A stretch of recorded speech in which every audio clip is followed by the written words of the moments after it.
Shalom Bapak Ibu Saudara yang diberkati oleh Tuhan Yesus Kristus. Kasih dan sukacita Allah kiranya memelihara hidup kita semuanya. Kita berdoa buat firman Tuhan di pagi hari ini.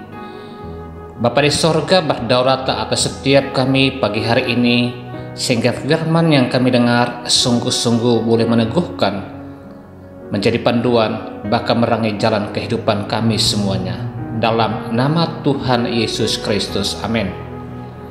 Firman Tuhan yang kita renungkan di pagi hari ini terambil dari Injil Matius pasal 24 ayat 12 dan ayat yang ke-13. Dan karena makin bertambahnya kedurhakaan, maka kasih kebanyakan orang akan menjadi dingin. Tetapi orang yang bertahan sampai pada kesudahannya akan selamat. Judul renungan pagi hari ini adalah kasih menjadi dingin. Tuhan Yesus dalam bagian firman Tuhan ini telah menjelaskan bahwa fenomena ini akan terjadi di akhir zaman.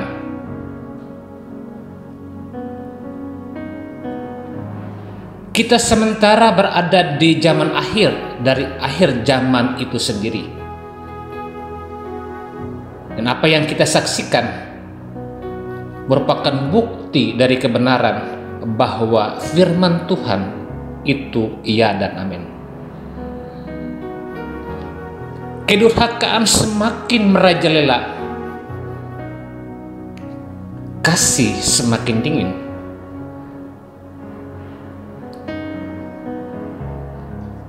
Hal ini bahkan telah masuk mempengaruhi kehidupan gereja Tuhan dan orang-orang percaya.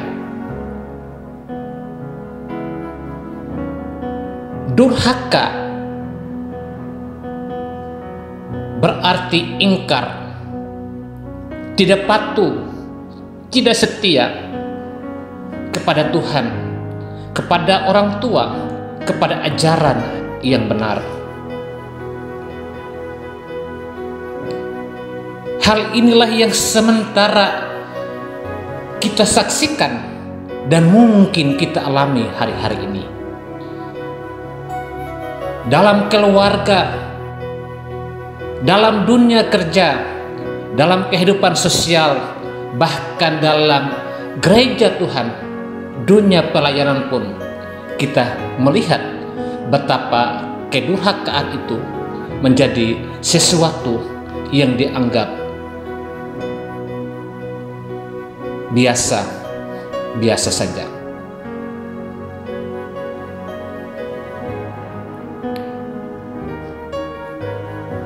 Kita harus melihat ini sebagai sesuatu yang perlu menjadi cermin bagi setiap kita orang percaya.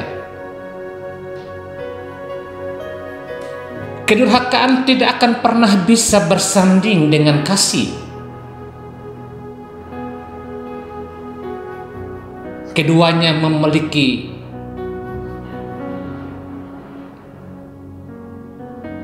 natur yang berbeda.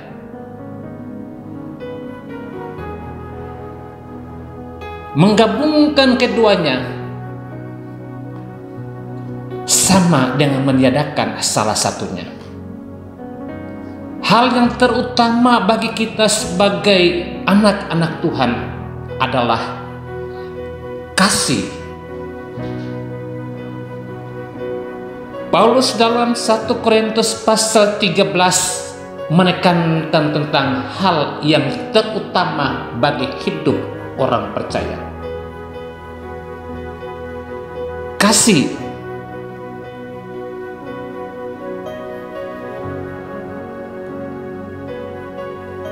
Kasih berarti taat. Kasih berarti sabar. Kasih berarti murah hati. Kasih berarti cemburu. Tidak cemburu. Kasih berarti tidak mencari keuntungan. Hal-hal inilah yang perlu kita evaluasi dalam kehidupan kita.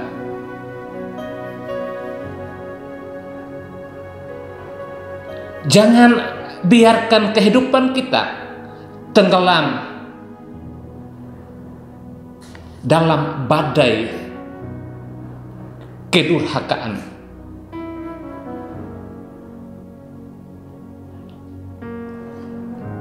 Banyak anak-anak muda yang hari-hari ini tidak patuh kepada orang tua.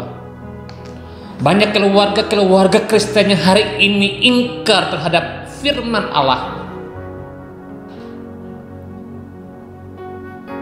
Bahkan banyak pasangan suami istri Kristen yang hari-hari ini telah menodai kesucian pernikahan itu sendiri.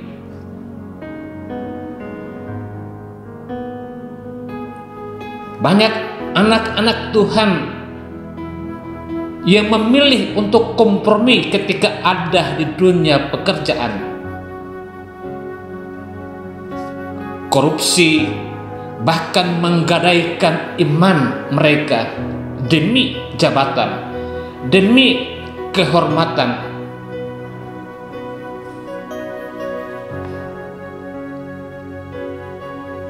Demi kekayaan. Satu hal saja yang Tuhan inginkan, kasih yang murni.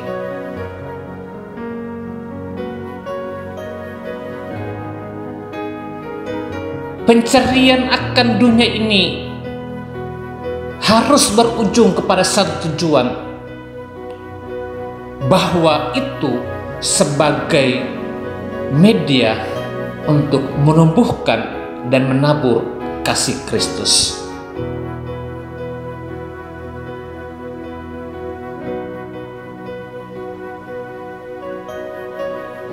Jika kita punya jabatan yang tinggi, punya harta kekayaan yang banyak,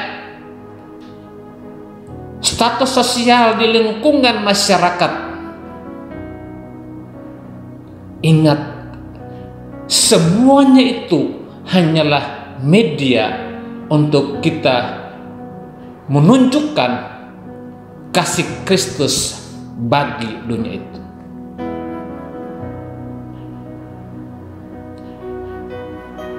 Kemegahan, kemewahan dunia ini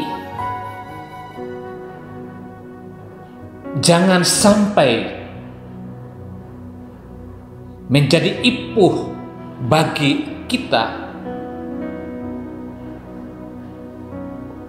untuk taat kepada Tuhan. Firman Tuhan mengingatkan kita sebagai orang muda, sebagai keluarga, sebagai pekerja,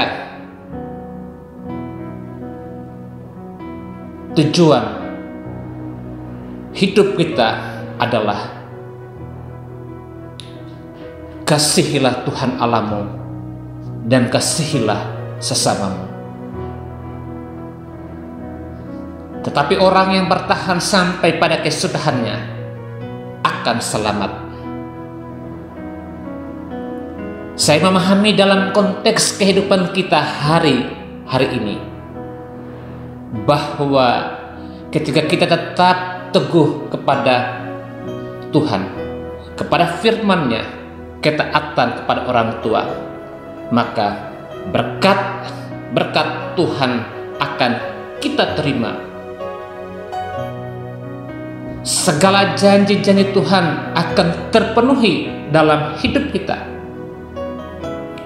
Mujizat demi mujizat, terobosan demi terobosan akan kita alami. Bapak Ibu Saudara yang hari ini bergumul dengan situasi apapun, ekonomikah, sakit penyakitkah, pekerjaankah, keluargakah, ingat, cuman satu, kobarkan kasih dalam hidup, maka segala berkat itu akan Tuhan limpahkan. Tuhan memberkati kita semuanya. Amin.